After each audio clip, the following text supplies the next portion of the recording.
sounds for 3 seconds. Take a moment and just look at these numbers. By 1900, a continent twice the size of Europe held only 1/4 of its population. It's a silent, staggering imbalance, written right there in the ledger of human history. Welcome to Insight History HD. Here, together we peel back the layers of narratives that have been locked away in the archives of history. We do this to find stories like the one hiding in that single number we just saw, a story of two worlds, and this whisper of a deep, structural parting of ways.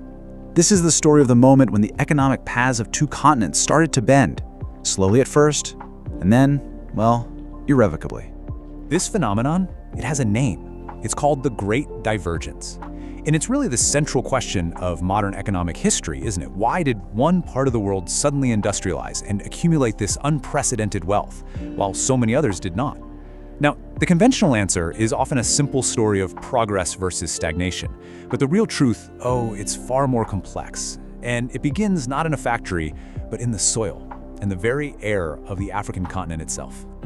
So, to really understand this divergence, we have to look at a biological barrier. We have to look at a tiny insect whose influence just cascaded through millennia, shaping everything from farming tools to the very fabric of society. You could call it a butterfly effect, set in motion by a fly.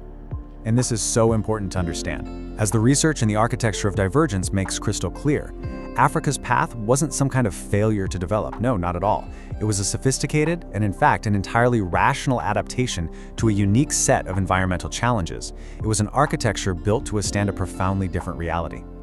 And this is the challenge. Meet the Tsetse fly. It's unique to Africa, and it carves this massive belt right across the continent's most fertile lands. The problem?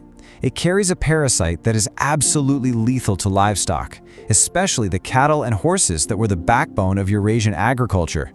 So you see, this fly created a kind of biological frontier, an invisible wall that would go on to alter the entire course of history. And its impact wasn't subtle, not in the least. As Commissioner H.H. Johnston wrote way back in 1894, a perspective that was recorded in the study The Effect of the Tsetse Fly on African Development, he called the insect the greatest curse nature laid upon Africa. Think about that. In its presence, the foundational technology of Eurasian civilization was, well, it was rendered completely useless. Okay, so let's break this down. In Eurasia, you had the plow, right?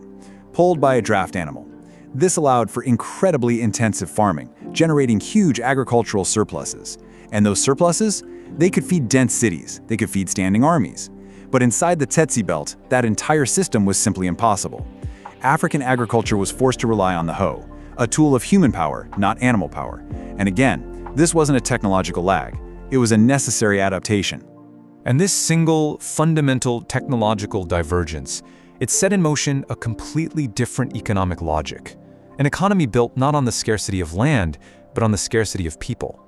The chain of cause and effect here is just stark. You can see it right here. The fly prohibits draft animals. That forces a reliance on the hoe. Hoe agriculture is what we call land extensive, meaning you need vast tracts of land to cultivate anything. So in this equation, land becomes abundant, it's almost limitless. So what's the one true bottleneck? What's the one truly scarce resource? Human labor. Here's an analogy for today. Imagine you have infinite cloud storage, but you only have one single programmer. The value isn't in the storage, right? It's in the programmer. In pre-colonial Africa, land was that infinite storage. Labor was the programmer. Wealth wasn't measured by how many acres you owned, but by how many hands you could command. In economics, there's a term for this. It's called a society's factor endowments. Think of it as the hand you're dealt, the amount of land, labor, and capital you have.